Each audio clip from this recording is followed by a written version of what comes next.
पहलगाम हमले को लेकर देश भर में आक्रोश। सुरक्षा व्यवस्था को लेकर सवालों से घिरी मोदी सरकार। आज जम्मू कश्मीर के दौरे पर जाएंगे भारतीय सेना प्रमुख जनरल उपेंद्र द्विवेदी। हमले के मद्देनजर सुरक्षा हालात की करेंगे समीक्षा।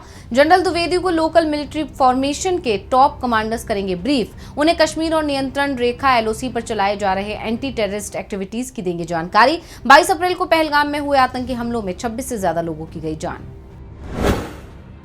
पहलगाम हमले को लेकर आज देश भर में कांग्रेस का कैंडल मार्च। राष्ट्रीय और राज्य सहित जिला स्तरों पर कैंडल मार्च निकालेगी कांग्रेस। पहलगाम में जान गंवाने वालों को करेगी याद। एक दिन पहले दिल्ली में आयोजित सीडब्ल्यूसी की अहम बैठक में पार्टी ने लिया था कैंडल मार्च का फैसला।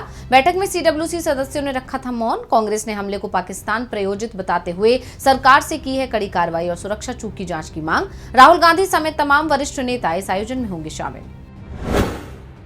पहलगाम हमले के विरोध में आज बंद रहेंगे पुरानी दिल्ली के बाजार। चांदनी चौक में व्यापारी संगठनों की एक बैठक में सर्वसम्मति से लिया गया है फैसला। बैठक में आतंकवाद के खिलाफ नारेबाजी के साथ इस घटना की कड़ी निंदा की गई। व्यापारियों ने आतंकवाद के खिलाफ एकजुटता दिखाते हुए किया है बंद का आह्वान। इस बंद के जरिए जम्मू कश्मीर में शांति और अमन की मांग को मजबूत देना चाहते हैं व्यापारियों का मानना है कि ये बंद आतंकवाद के खिलाफ साबित होगा सामूहिक एकता का प्रतीक। तमिलनाडु में राज्यपाल और सरकार के बीच बढ़ा तनाव। राज्यपाल आरएन रवि के आह्वान पर आज से शुरू होगा राज्य विश्वविद्यालयों के कुलपतियों का सम्मेलन। उपराष्ट्रपति धनखड़ होंगे मुख्य अतिथि। नीलगिरी में आयोजित होगा सम्मेलन का राजनीतिक दलों ने किया विरोध। कहा केवल सीएम के पास राज्य विश्वविद्यालयों के कुलपतियों को नामित करने की शक्तियां, इसमें राज्यपाल रवि की कोई भूमिका नहीं। विपक्षी नेताओं ने कुलपतियों से की सम्मेलन का बहिष्कार करने की अपील। बिल लटकाए रखने को लेकर स्टालिन सरकार और राज्यपाल में पहले से ही देखा जा रहा था तनाव। आज रात 8 बजे पोप फ्रांसिस के ताबूत को बंद करने की धर्म विधि सेंट पेत्रुस चर्च में होगी आयोजित। पवित्र रोमन कलीसिया में कैमरलेंगो कार्डिनल केविन फेरेल करेंगे इस समारोह की अध्यक्षता। इसमें कई कार्डिनल और विशिष्ट व्यक्ति भी होंगे शामिल। पोप के अंतिम संस्कार से पहले एक महत्वपूर्ण धार्मिक रीति है ये विधि। इसके बाद 24 अप्रैल को संत पेत्रुस महागिरजाघर में सुबह होगा पोप का अंतिम संस्कार, जिसमें विश्व भर के नेता और श्रद्धालु होंगे शामिल। इसके बाद पोप फ्रांसिस को सेंट मरिया मेजर महागिरजाघर में किया जाएगा दफन। आज से 30 अप्रैल 2025 तक पटना के तमाम केंद्रों पर आयोजित होगी बीपीएससी मेंस की परीक्षा। 2035 पदों के लिए होगी परीक्षा। पदों में उप मंडल अधिकारी, उप पुलिस अधीक्षक और अन्य प्रशासनिक पद हैं शामिल। 13 दिसंबर 2024 और 4 जनवरी 2025 को हुई थी प्रारंभिक परीक्षा। 23 जनवरी को घोषित किए गए थे परिणाम। मेंस के लिए उम्मीदवार आधिकारिक वेबसाइट bpsc.bih.nic.in से डाउनलोड कर सकते हैं एडमिट कार्ड। सामान्य अध्ययन पेपर 1 में कैलकुलेटर के लिए दी गई है अनुमति। परीक्षा केंद्र में प्रवेश के लिए 2 प्रवेश पत्र की हार्ड कॉपी और एक वैध पहचान पत्र लाना जरूरी। उम्मीदवारों को परीक्षा केंद्र पर कम से कम आधा घंटा पहले पहुंचने की दी है सलाह।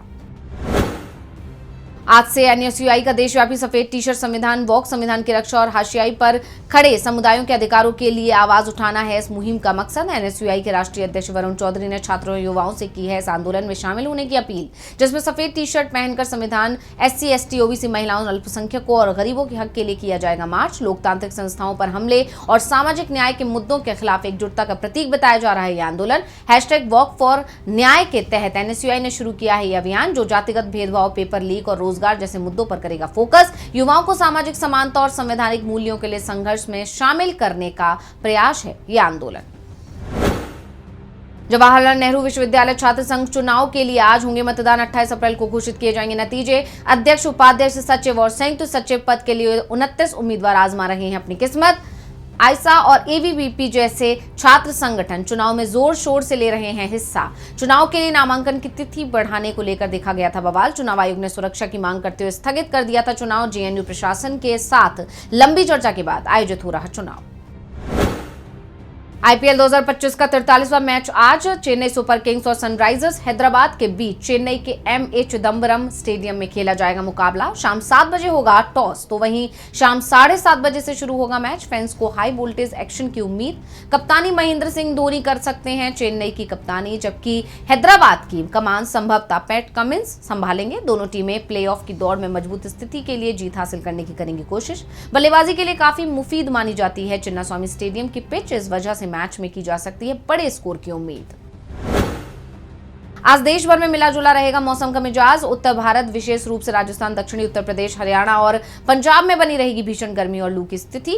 40 से 46 डिग्री सेल्सियस तक पहुंच सकता है तापमान। वहीं मध्य भारत जैसे मध्य प्रदेश, छत्तीसगढ़ और गुजरात में भी जारी रहेगा उष्ण लहर का प्रकोप। इसके साथ बिहार, झारखंड और पूर्वी उत्तर प्रदेश के कुछ हिस्सों में हल्की बारिश और तेज हवाओं के साथ राहत मिलने की संभावना।